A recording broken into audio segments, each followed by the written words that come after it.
안녕하세요. 최강임입니다.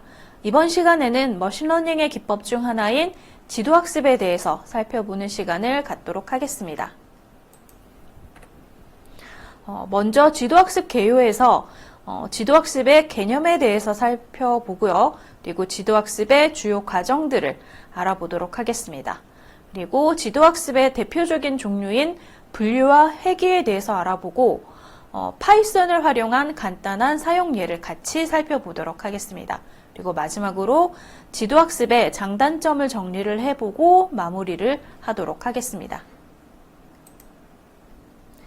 지도학습 개념을 먼저 살펴보면 지도학습은 정답이 포함된 데이터를 사용하여 학습하는 머신러닝 기법이라고 얘기를 할 수가 있겠습니다. 지도학습에서 사용되는 데이터는 입력값 또는 특징이라고 얘기를 할 수 있을 거고요. 그리고 피처라고 표현을 하기도 합니다. 그리고 그 입력값에 대한 정답 또는 목표값 또는 레이블이라고도 표현하는데 이렇게 구성된 훈련 데이터들을 사용해서 학습을 진행합니다. 그리고 이 데이터를 바탕으로 해서 입력값과 출력 간의 그 관계를 학습을 하고요. 그리고 학습한 관계를 토대로 규칙을 생성하는 방식을 가지고 있다라고 보시면 되겠습니다. 그래서 이런 과정들을 통해서 새로운 데이터에 대해 정확한 예측을 할 수 있도록 하는 방식이 지도학습이라고 볼 수가 있겠고요. 지도학습의 종류를 살펴보자면 분류와 회귀로 나눌 수가 있겠습니다. 분류는 말 그대로 특정 범주로 분류하는 방식이라고 얘기를 할 수가 있겠는데 데이터가 여러 카테고리로 나뉘어져 있을 때 새로운 데이터를 어떤 카테고리에 속하는지 예측하는 방식, 기법이라고 보시면 되겠고요. 그래서 예를 들어서 스팸 메일 분류가 여기에 해당되는 방식이라고 생각을 하시면 되겠습니다. 그래서 이메일이 스팸인지 스팸이 아닌지 분류를 해서 판단을 하는, 학습하는 예시가 여기에 적합하다라고 볼 수가 있겠고요. 자, 그리고 회귀 같은 경우에는 연속적인 값을 예측하는 문제에 적합한 기법이라고 보시면 되겠습니다. 그래서 예를 들어서 주어진 데이터를 바탕으로 해서 특정 값을 예측하는 그런 기법이라고 얘기를 할 수가 있겠고요. 얘는 뭐 집값 예측을 들 수가 있겠는데 예를 들어서 주택의 면적에 따른 주택 가격을 예측하는 방식이 여기에 적합한 방식이라고 얘기를 할 수가 있겠습니다. 조금 더 설명을 보태자면 가지고 있는 데이터에 독립변수와 종속변수가 있을 때 이 종속변수가 숫자일 때는 회귀를 이용을 하면 되겠고요. 그리고 종속변수가 이름일 때는 분류를 이용하면 적합하다라고 얘기를 할 수가 있겠습니다. 지도학습의 주요 과정들을 살펴보면 데이터 수집 단계, 모델 학습 단계, 예측 단계, 평가 단계 이렇게 나눌 수가 있겠습니다. 가장 먼저 데이터 수집 단계에서는 입력 데이터와 그에 대응하는 레이블이 있는 데이터셋을 준비하는 단계가 해당 단계에 들어간다라고 보시면 되겠습니다. 자, 그리고 모델 학습 단계에서는 레이블된 데이터를 받아서 처리하고 학습하는 단계라고 할 수가 있겠는데 기계학습 모델은 바로 이 학습 과정을 거쳐서 생성이 된다라고 생각을 하시면 되겠습니다. 그래서 입력된 데이터의 패턴을 학습을 해서 새로운 데이터에 대한 예측을 할 수 있도록 모델을 생성하는 단계가 이 모델 학습 단계라고 보시면 되겠고요. 자, 그 다음에 예측 단계에서는 학습된 모델을 사용을 해서 새로운 데이터에 대해 예측을 수행하는 단계라고 할 수가 있겠습니다. 그리고 마지막 평가 단계는 모델 성능을 평가하고 개선하는 단계라고 되어 있는데 모델이 새로운 데이터를 얼마나 정확하게 예측하는지 평가를 하는 거죠. 그래서 부족한 부분이 있을 경우에는 개선을 해서 학습의 기계학습 모델을 수정을 해서 사용을 하게 되는 단계가 이 평가 단계라고 얘기를 할 수가 있겠습니다. 이 지도학습의 주요 과정은 실제 파이썬의 간단한 예제를 통해서 한번 알아보도록 하겠습니다. 이번 슬라이드에서는 간단한 파이썬 예제를 통해서 지도학습의 분류에 대해서 좀 더 살펴보도록 하겠습니다. 먼저 분류를 정의를 한 번 더 살펴보자면 주어진 데이터를 특정 카테고리나 클래스로 분류하는 방식이라고 다시 한번 정리를 하고요. 그래서 지금 화면에 슬라이드에 보이시는 그 파이썬 예제 같은 경우에는 아이리스라는 꽃을 분류하는 예제를 한번 적용을 해봤습니다. 그래서 아이리스 데이터셋을 사용해서 꽃의 품종을 분류하는 문제라고 보시면 되겠고요.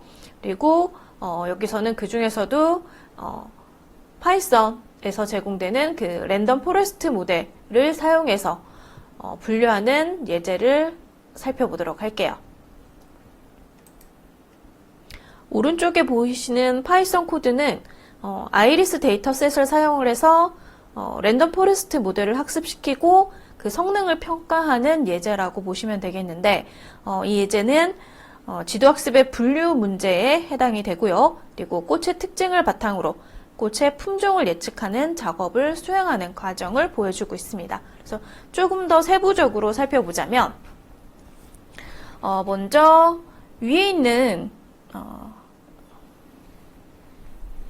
위에 있는 이 부분 같은 경우에는 파이썬에서 이 머신러닝을 적용을 하기 위해서 필요한 라이브러리들을 임포트한 부분이라고 보시면 되겠습니다. 그래서 가장 먼저 이 아이리스 데이터셋을 로드하기 위해서 사용된 코드 부분, 그 다음에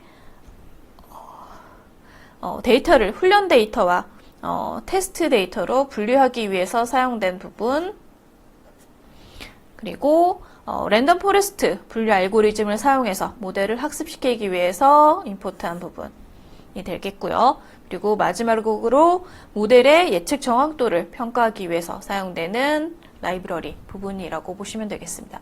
물론 여기서 더 자세하게 알고 넘어가면 좋긴 하겠지만 우리는 이번 시간에는 그 과정들을 어떤 식으로 실제로 흘러가는지를 예제를 통해서 보는 거기 때문에 이 코드 하나하나를 상세하게 나누지는 않을게요. 그냥 이 부분이 어떤 역할을 한다라는 정도로 넘어가도록 하겠습니다. 자, 필요한 라이브러리를 임포트를 했다면 실제 시작하는 게 아까 지도학습 과정에 지도학습의 과정을 생각을 해보시면 제일 처음에 하는 일이 데이터 수집이었던 거 기억이 하시겠죠? 그래서 첫 번째 우리가 필요한 아이리스 데이터 셋을 사용하기 위해서 파이썬의 그 scikit-learn에서 제공해주는 아이리스 데이터셋을 가지고 오는 부분이 여기 아이리스 데이터 로드 하는 부분이라고 보시면 되겠습니다. 이렇게 가지고 오는 거고요. 자, 그 다음에 아까 지도학습은 입력값과 출력값이 있어야 된다고 했었죠. 그리고 입력값은 특징, 피처에 해당이 되고 그 다음에 페어가 되는 레이블 데이터, 목표값, 출력값 있어야 된다고 했던 거 기억이 나실 겁니다. 그래서 그 부분을 표현한 부분이 이 두 부분인데, 자, 먼저 iris.data 해서 이 부분이 이제 특징 데이터라고 보시면 되겠어요. 특징들 가지고 있는 부분인데, 여기에 이제 아이리스 꽃이 가지고 있는 정보들, 꽃받침 길이라던가 꽃잎 길이 같은 것들이 여기 데이터에 포함이 되고요. 그리고 이 데이터를 바탕으로 해서 이제 우리가 아이리스 꽃을 품종을 여기 레이블 데이터 타겟으로 잡는 거죠. 그래서 이 해당 제공되는 데이터는 그 아이리스 꽃 종류 중에서 세토사, 버시컬러, 버지니카 이렇게 세 가지 꽃 종류를 가지고 올 거예요. 레이블 데이터에다가. 자, 이 부분이 이제 데이터를 준비하는 부분이라고 보시면 되겠습니다. 그리고 이제 실제 데이터를 준비를 하고 난 다음에 이 데이터를 훈련 데이터와 테스트 데이터로 분리를 해야 돼요. 그래서 실제로 학습을 시키는, 기계 학습을 시키는 부분과 그 다음에 테스트를 해서 실제 학습된 결과가 제대로 나오는지 또 테스트 데이터 이렇게 분류를 해서 사용을 하게 될 텐데, 보통 이렇게 데이터셋 가지고 올 경우에 데이터를 훈련용 데이터를 한 70%, 그리고 테스트용 데이터를 30% 이렇게 나눕니다. 그래서 테스트 사이즈 여기 0.4 해준 거 확인을 하실 수가 있습니다. 그래서 훈련시키는 거랑 테스트하는 거를 똑같은 데이터를 사용하면 안 돼요. 그래서 가지고 온 것 중에서 잘라서 앞부분은 훈련용, 뒷부분은 테스트용 이렇게 분류를 해서 사용을 하는 거죠.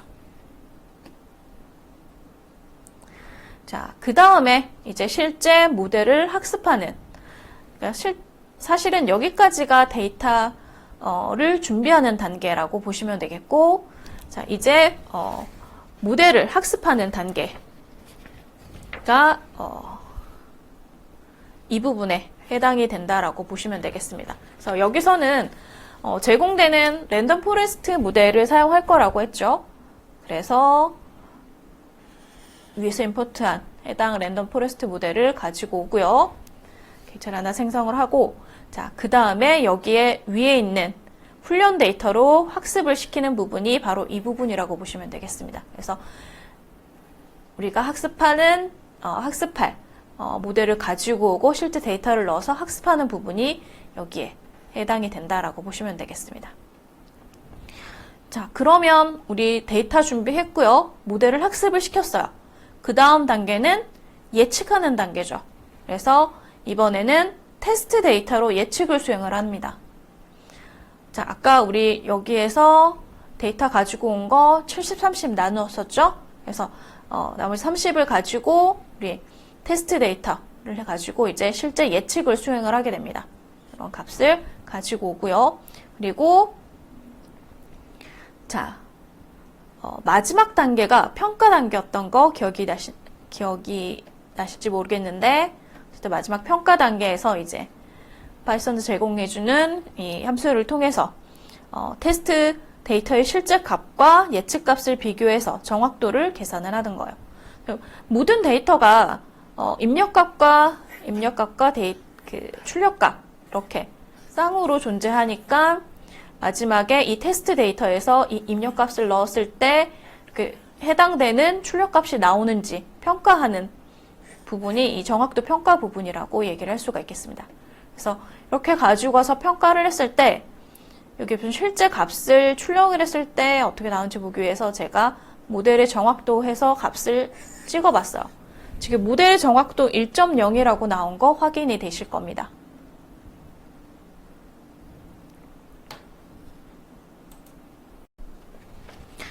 자, 모델 정확도가 1이라고 나온 건 모델이 100% 정확도로 테스트 데이터에 대한 예측을 수행했다라는 걸 의미한다라고 해석을 하시면 됩니다. 그래서 모든 테스트 데이터를 정확히 예측했다라는 그러니까 100%라는 의미로 해석을 하시면 되는데, 이렇게 우리가 수치를 통해서 보면은 좀 더 와닿지가 않죠? 그래서 제가 자, 이걸 그래프로 생성을 해서 조금 더 상세하게 내용을 살펴보도록 할게요. 이 해당하는 그래프는 X축의 그 꽃잎 길이, 그리고 Y축의 꽃잎 너비를 길이값, 그 수치값을 통해서 실제 이 해당하는 점 하나하나가 이제 데이터들이라고 보시면 되는데, 이런 값을 가지고 있을 때 어떤 아이리스 품종에 들어가는지 분류한 그런 그 결과물을 보여주는 그래프라고 보시면 됩니다. 근데 좀 더 상세하게 얘기하기 전에 지금 보시면 대략적으로 지금 뭐 파란색, 그 다음에 뭐 회색, 그리고 뭐 빨간색 이렇게 분류가 대략 이렇게 되는 걸 확인을 하실 수가 있죠. 그래서 얘는 이 모델 같은 경우에는 데이터 값이 들어왔을 때 예측도가 높은 그런 머신러닝 그 모델이라고 얘기를 할 수가 있겠습니다. 지금 이 제시된 문제에 대해서는. 자, 이걸 조금 더 살펴보자면, 자, 각 점 같은 경우에는 테스트 데이터의 개별 꽃 하나하나 데이터 값을 의미하는데, 자, 이 파란색 같은 경우에는 뭐 세투사 품종, 그 다음에 회색이 버시컬러 품종, 그 다음에 빨간색이 그 버지니카 품종에 해당이 되는데, 자, 얘를, 파란색, 회색, 붉은 점들이 각각 그 꽃잎 길이랑 너비가, 가장 작을 때, 그리고,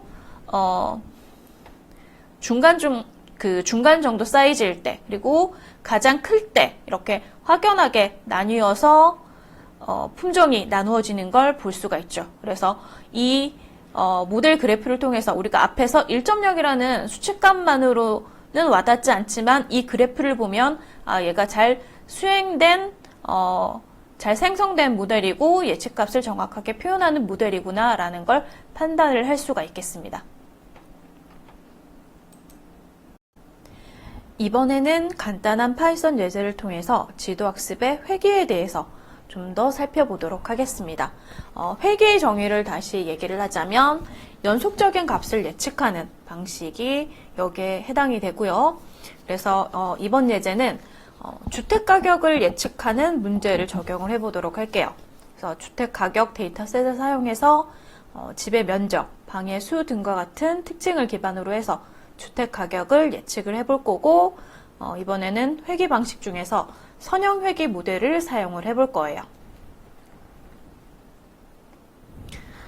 자, 앞에서 분류에서와 마찬가지로 오른쪽 그 파이썬 예제 코드가 보이실 텐데 이거는 캘리포니아 주택가격 데이터를 사용을 해서 선형 회귀 모델을 학습하고 그 다음에 테스트 데이터를 예측해서 평균 제곱 오차를 통해서 예측 정확도를 확인을 해보는 예제라고 보시면 되겠습니다. 그래서 가장 먼저 필요한 라이브러리를 임포트하는 부분이 나와 있고요.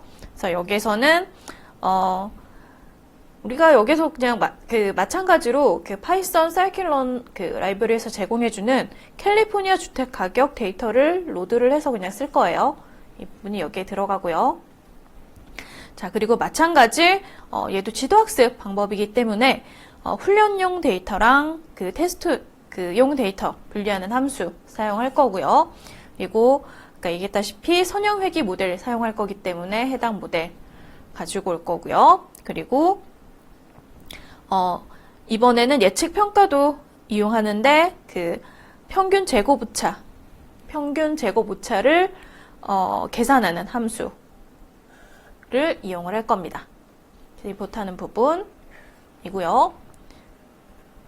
자, 그 다음에 이제 실제 데이터 준비하는 단계. 자, 데이터 로드 하고요. 그리고 이번에도 특징 데이터랑 레이블 데이터 가지고 와야 되겠죠? 자, 특징 데이터. 위에 가지고 온 데이터에서 특징 데이터를 주택 면적이랑 방수로 사용을 할 거고요. 그리고 여기에 해당되는 데이터를 바탕으로 해서 레이블 데이터는 주택 가격을 사용을 할 겁니다. 자, 로드 하는 부분. 그리고 이제 얘도 마찬가지 테스트 데이터를 통해서 모델을 학습을 시켜야 되고, 그리고 죄송합니다. 그 훈련 데이터를 통해서 모델을 학습을 시키고 그 다음에 테스트 데이터로 검증을 해야 되겠죠. 그래서 가지고 온 데이터들을 이번에도 마찬가지 70, 30으로 나누어서 훈련 데이터랑 테스트 데이터 분리하는 부분이 여기 해당이 되겠습니다. 그래서 여기까지가 데이터 준비하는 부분이 되겠죠. 자, 데이터가 준비가 됐으면 모델을 학습을 시켜야 되겠죠. 그래서 자, 모델 가지고 온 다음에 이 모델 안에다가 위에 준비한 훈련 데이터를 넣어서 학습을 시키는 부분이 여기에 해당이 되겠습니다. 자, 학습이 끝났어요. 그러면 예측을 해야 되겠죠. 그래서 이번에는 분리한 테스트 데이터로 예측을 수행을 합니다. 예측을 수행하고요. 이 예측의 결과랑 실제 이 예측한 데이터와 그 페어가 되는 레이블 데이터를 가지고 모델의 평균 제곱 오차를 구하는 겁니다. 그래서 실제 모델의 평균 제곱 오차 구하는 결과물을 출력을 해봤고요. 자, 값이 이렇게 나왔는데, 네, 이 모델 예측 그 방법 같은 경우에는 평균 제곱 오차 이 방법 같은 경우에는 앞부분만 따서 MSE 평가 방법이라고 얘기를 할 수가 있는데 이 방법은 값이 작을수록 예측 성능이 좋다는 걸 의미를 합니다. 그래서 아까 우리가 1이어서 100%라고 얘기를 했었는데, 자, 이거는 평균 제곱 오차를 의미하는 거예요. 그래서 값이 크면 클수록 오차가 크다라는 걸 의미하겠죠? 그래서 크면 클수록 성능이 좋지 않다라는 걸 의미합니다. 근데 0.6, 1에서 0.6의 반 이상이 넘어가는 거죠. 그래서 썩 좋지 않은 결과물이라고 얘기를 할 수가 있겠습니다. 근데 이것도 이렇게만 판단을 하면 별로 와닿지가 않겠죠? 그래서 마찬가지에도 그래프를 통해서 결과를 조금 더 상세하게 살펴볼게요.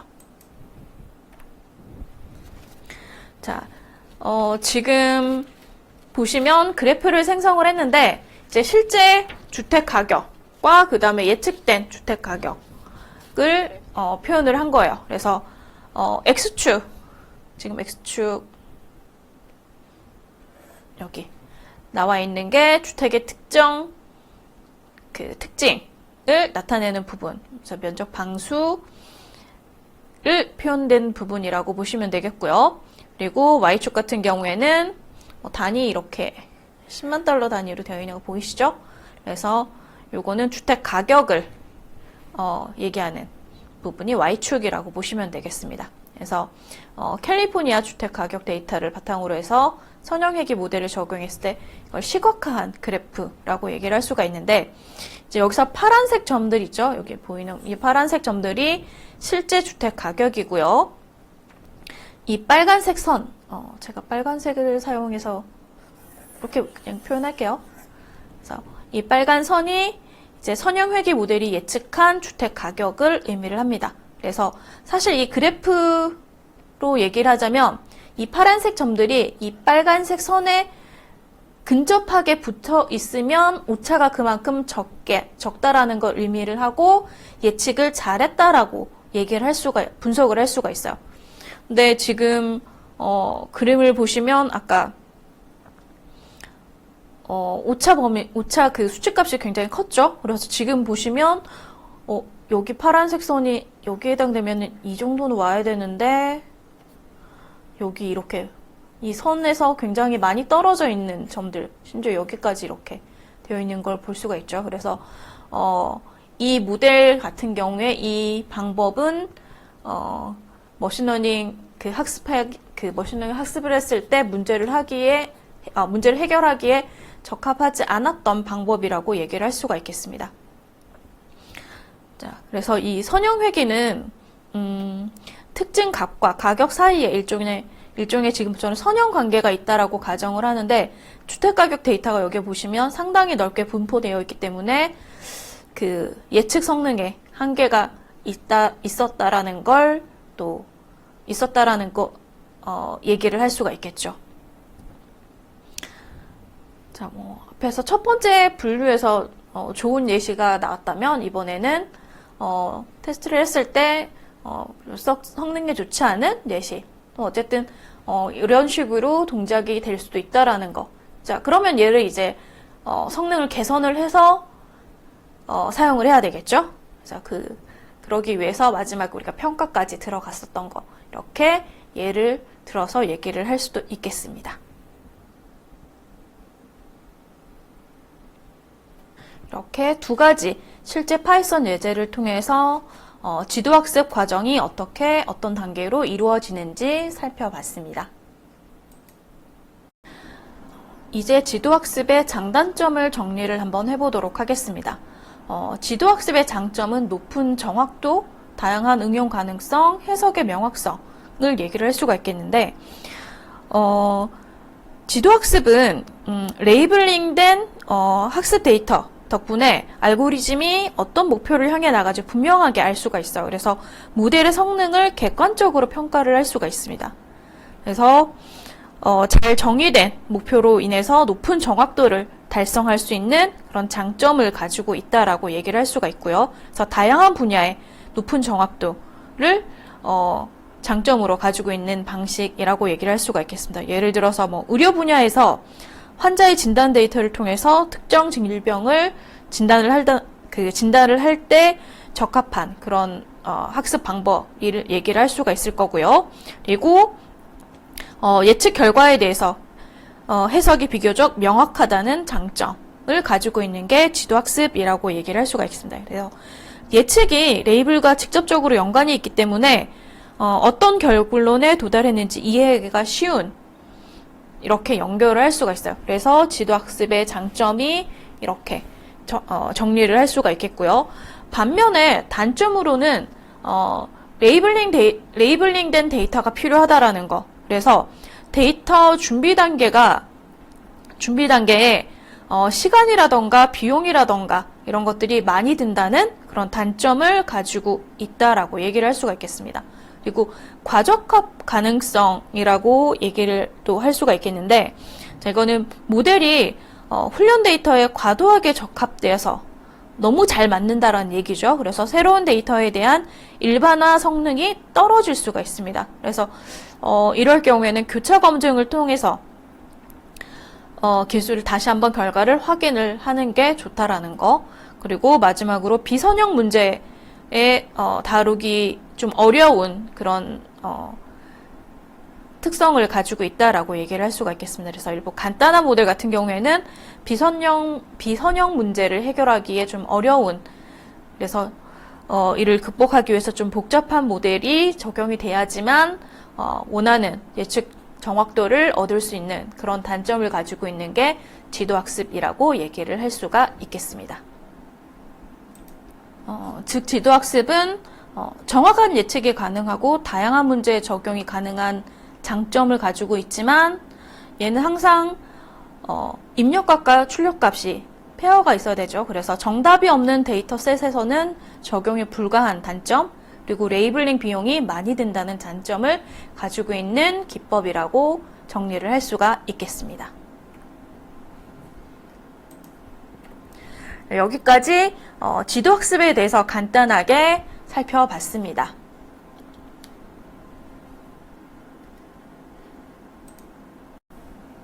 수고하셨습니다.